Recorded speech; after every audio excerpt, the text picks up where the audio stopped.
bed with the fat woman and Felix having a discussion about killing niggas.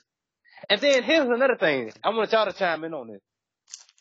Did it even make sense to why they would target this black woman? That was even though it's not true, but it didn't make sense to target her. She wasn't a threat. And from what I've seen, even though it's false, she never existed, but she wasn't even a threat. He's kind of playing, I think he was kind of playing off of the way the KKK was predators, as in like the way they did the church bombing in Birmingham. So he kind of had that element of, I'm going to just take some innocent black people's lives and shit. So he was on that kind of, that kind of predatorial view of it. Just now, for dramatic purposes, he did. Bishop. So you brought up the Birmingham stuff, right? Yeah, Birmingham. Yeah. Now, David Duke said that it was really the FBI that was doing all this. That the Klan had nothing to do with all. Malcolm King, your phone messing up. Malcolm King, your phone messing up. FBI agent that did all that. Huh? Hello? Your phone's messing up. I think it's, I don't know. I can't poor connection. Yeah, your phone's not coming through good. Now, what you saying, Bishop? Yo, we good? Yeah, go ahead. Okay, now what you were saying? No, go ahead and continue. No, I was just saying that David Duke claimed that it was the FBI agent that did all that stuff in Birmingham, not the Ku Klux Klan. They said they infiltrated the Ku Klux Klan, and then they said that they ended up paying some FBI agent to do all this that happened in Birmingham. That's all I gotta say on that. So. Now, you know what? That brings me to my next point, right? In the movie, it portrayed the Klan members as idiots, right? Y'all saw it. Like, they were just dumb. They were just like some radical fools. Now, especially one dude. Yeah, exactly. Yeah. Shit. So here's the thing that's crazy though. The local organizer, whose name is Walter in the movie, was a part of the military. Let's see. The Grand Dragon was what was he? He was a fireman. Let's see. They had policemen. They had government workers. They had military men. So they had people that had high clearance in government office. So what idiots? You know what I'm saying? They try to portray these people as fools, like they was just like dumb and just like how they try to portray the South people as dumb and illiterate and hillbillies. Yeah, there it is, hillbillies. And these people was really actually smart because they had their own first of all, they had their own bank account, they had their own lawyer. They were providing for their own people. There was a union. Now I'm not saying that I'm a KKK sympathizer. I am not, but I'm just observing what I saw and what I read. And from what I read, it is contradicting what I saw in the movie. Now, another thing that was interesting, right? Do y'all remember the part where he's talking to the FBI agent? Yeah. They never went in on that and explained what really happened. So let me talk to y'all for a little bit. I might have to use my go into the book a little bit, just so I don't forget anything. Because When I read that, I was like, wow. So what happened was he did one thing. He was trying to figure out the history of the Klan in Colorado Springs, or just in Colorado, period. So what he did was he contacted the local RAC, which is the regional regional agent in charge, to get some history.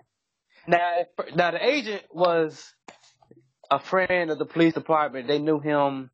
He would come over and make jokes and all that BS. Now, at first he wouldn't give him no information, like, nah, get the hell up out of here, right?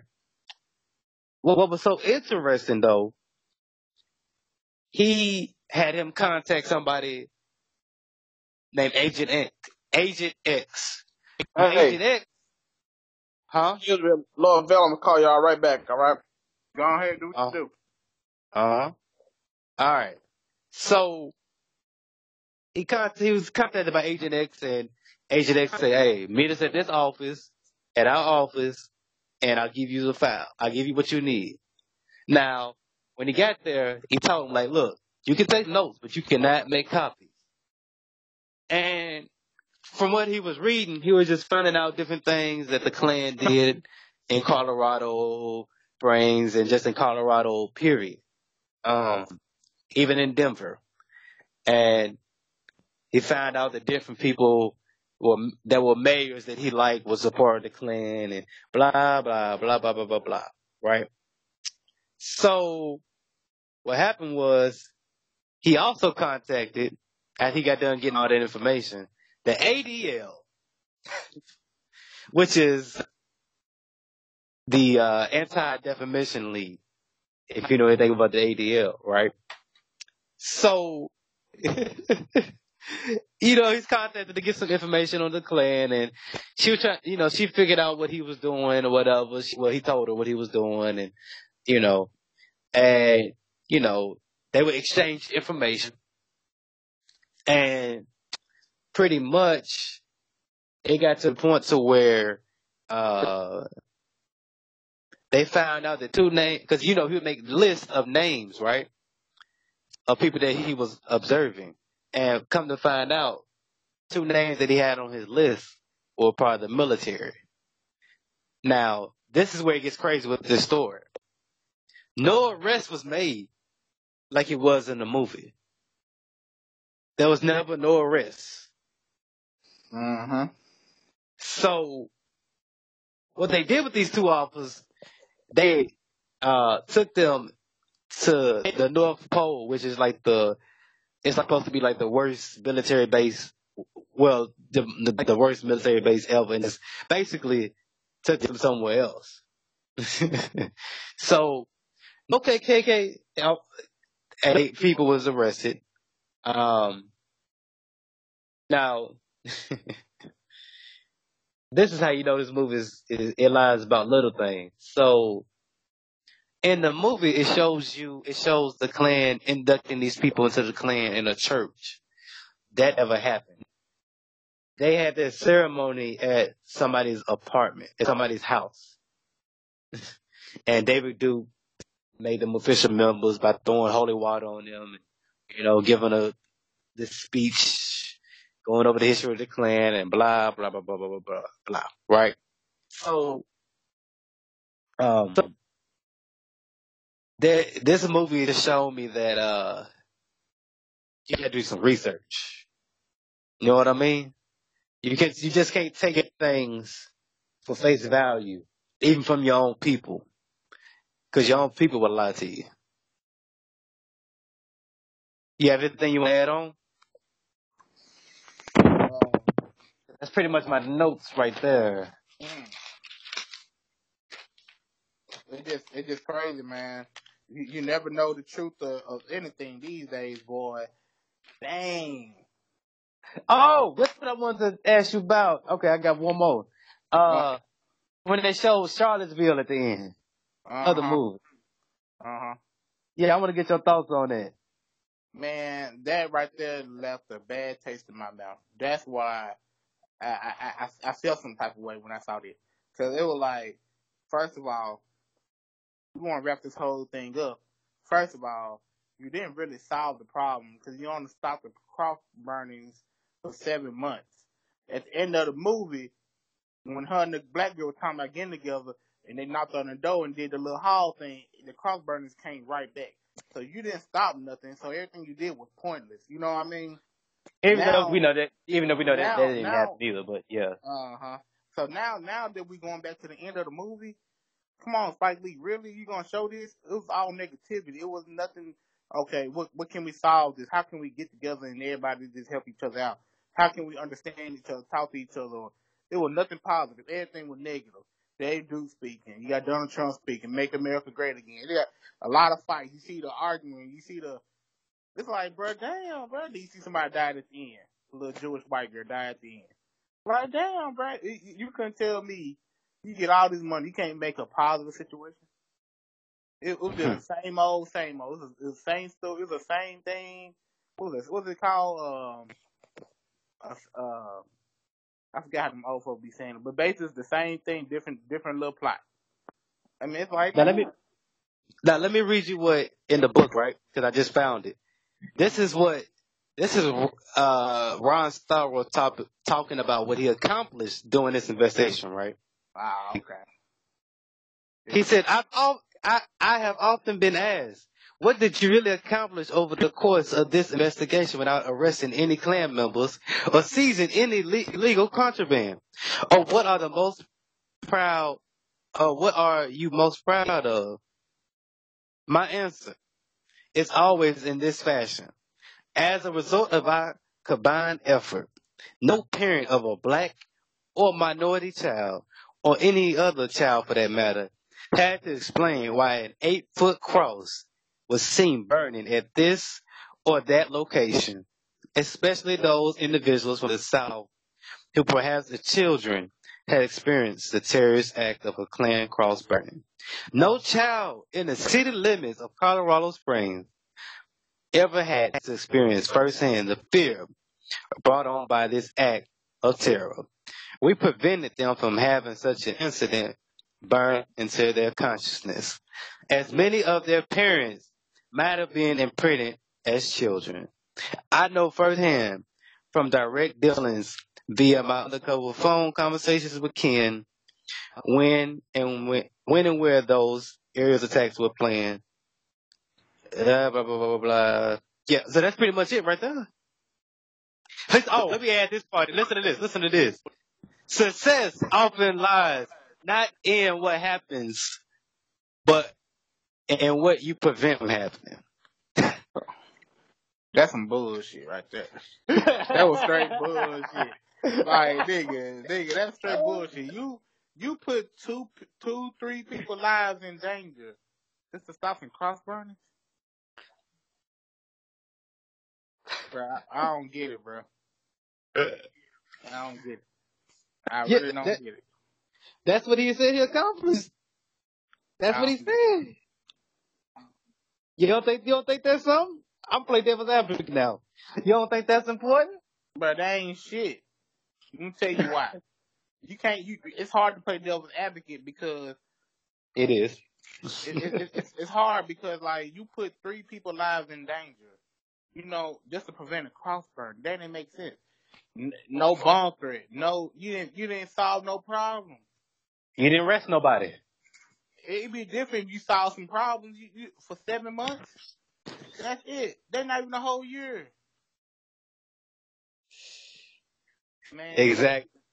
And let me add this part in before I go into the phone call with him and David Duke at the end. What was I going to say about that? Slip my mind. Don't let me slip my mind. Fuck it. We just go into that. So at the end, it showed him having that, that last phone call with David Duke. You know, they would have conversations. Mm-hmm. That never happened. He never had it to where he had this final call to where he's like, yeah, you pinkle, you pinkle dick, talk about his dick and small and all that, saying that I'm a black man. Yeah, they never You happened. know, they try to make it a Disney ending to it. You know, because in the movie we stopped the investigation and he did that. He called David Duke up and act like a white guy and say, "You ugly white," you know, all this other shit ain't. Come on, man. Ooh, Now, this is what I was going to add. Yeah, because he never did that. That never happened. After David Duke left the Klan, right? I think it was like I want to say it was like a couple years after that, right?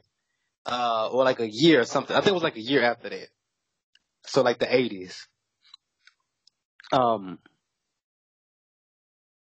Somebody else took over and went right back to violence. So what did you accomplish? To me, it was a waste of time. And it sounded like you made it worse. That's crazy. Yeah. And you know what's crazy too? Mm-hmm. Some folks said, I was watching the interview with David Duke. He said that man never took a picture with him.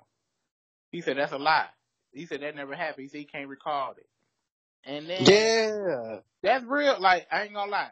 If I would have took a picture with David Duke and he did all that, I would have kept that picture. You say you're gonna make an excuse in the book talking about we moved a couple of times and I lost the picture. That didn't make no sense. Come on, bro. Yes. I know people moved plenty of times and kept pictures. Black folks know how to keep pictures, man. We got pictures from back in the day where my uncles was like 20 and they 50-something now. So I know black folks know how to keep pictures. You ain't gonna sit there and tell me you took a picture with this man, which you made a book about, knowing that right there could make your book sales go up.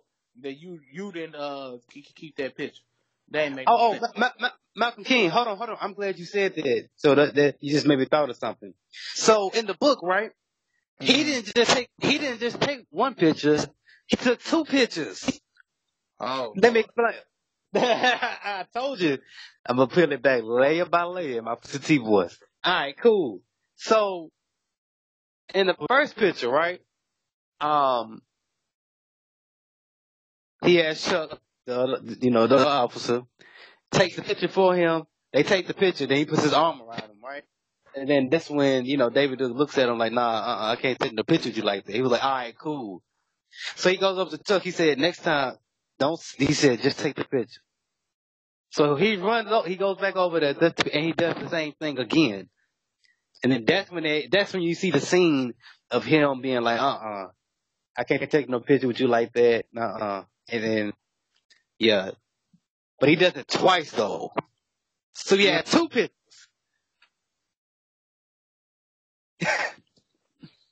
That's what I wanted to add in on that. So there's two pictures. Wow. So it's two pictures out there floating around somewhere. So you telling me you lost two pictures?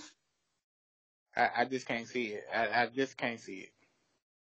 I can't either. And then then going back to the David Duke interview, he said if you look at the police report, they talked about being Christian and being nonviolent in a ceremonies, not the ceremony they showed on Spike Lee stuff. How they saw the film of them laughing and stuff, treating black people wrong, so they said they ain't had none of that going on. So, yeah, they did watch Birth of a Nation, but it wasn't no laughing or nothing like that going on. Go ahead. That's what I'm saying. I'm really going down to 90 to 95% of this movie was Satan. Like, it's getting less and less to me, bro. It's getting ridiculous, bro. It's really getting ridiculous about this movie, bro. Yeah, because if you lied about the little things, I mean, come on, man. You lied about this black guy, the white dude tailing him, from the back. I mean, come on, bro. Are you serious? Harassing the black woman. The part in the movie where he gets beat up, he's like, now here's another scene that didn't make no damn sense. He gets beat up, by the police officer, when he's tackling the fat woman, unless, that didn't happen. Mm-hmm. And he's tackling her, trying to arrest her. And the police officer come over there, and he's like, hey, I'm a police officer, just let me get my badge in my pocket. And then they just immediately start whooping his ass. Really? Really? Okay, Spike Lee. When you watch stuff like this, psychologically saying the police gonna automatically do that to you. You know what I mean? It's already planted in your head that the police ain't not gonna listen to what you got to say, and they gonna go ahead and do what they gotta do. Hold on. This is what I wanted to add in. The police station. When you think of Colorado Springs, don't think of like Memphis or Nashville, right? Think of Colorado Springs. Think of that as being like like a Brentwood or a Franklin. And what I mean by that is it's not that big. So when it would come to the police station, everybody would know everybody, especially a black police officer sticking out, being the only black officer there. So you mean to tell me they didn't know who this super nigga in this police station was? And then the crazy part is he ain't have to be undercover. They recognize him by face. It was like a whole lot of stuff. I was like, they made this nigga a super nigga. For real. They made this nigga a super nigga. Cause like, another thing that we're gonna have to end it off right here. It's when he met up with Duke, right? Using the same voice. Come on now. I was gonna use comparison. You know how it was Superman, right? When he becomes Superman, he takes the glasses off. That never made sense to me as a child. Because people recognize me still with my glasses on or off. They be like, there go Vail. You know what I mean? So you mean to tell me in this movie, they couldn't tell that this guy was the guy calling him on the phone? Come on, bro. I even see holes in that. So I'm kind of at 92 right now. Oh, damn. That's crazy. See, I'm just looking at how everything been broke down in this movie, and I'm saying like, this is ridiculous, bro. I don't even know why they even brought this up or even made this up. Stop trying to hustle us until all fighting against each other, bro. It's getting ridiculous. We need to stop. You know what I mean? It just getting sad. It's just getting sad, bro. It's really getting sad. Yeah, you're right. Yeah, because we as a people got to start coming together and start thinking. You know what I mean? We can't just go back some movies and then, okay, this, that. We actually need to start talking to people and thinking instead of just, reacting to everything. Because that's what it sounds like. You had a black woman that was the leader of the little black organization in 1970 something, which I doubt that was kind of true. You know what I mean? But you had a black woman running the whole organization. And then what they did was every time the KKK did something, the black people react to it. We reacting to everything. That don't make sense. You know what I mean? Like, I can't see us reacting to every little thing they do.